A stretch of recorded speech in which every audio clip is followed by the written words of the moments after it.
เมือง12อันนาคือเยอะเธอขึ้นเมื่อหอดเหี่ยวเธออันสั่งลืมเมื่ออยู่ยานไกลมาเจ็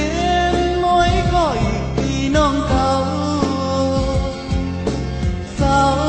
มีอยู่กินไว้ซึ่งลมวนขอบอยู่ทุกวันเดิมสั่งเป็นไรไปฝากเธอลมเมื่อ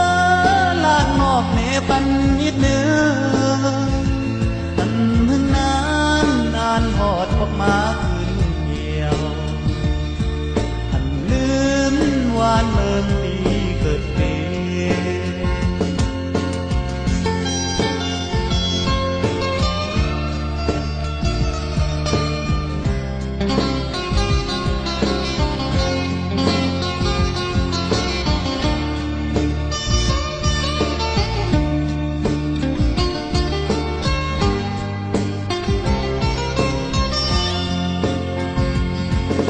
ยันมา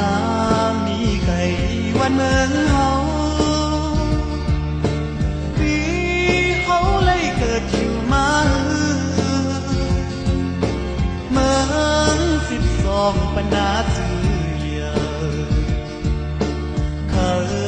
ขึ้นเมื่อหอดเหี่ยวเธออันสั่งลืมเมื่ออยู่ยานไกลมาอีกปีน้องเก่าเศร้ามีอยู่กินไว้ซึ่ง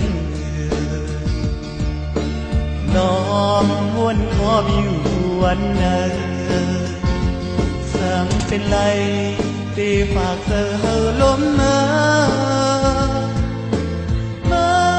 ลาดหมอกเนปันนิดเนื้ออันนานหอดออกมาคืนเดียว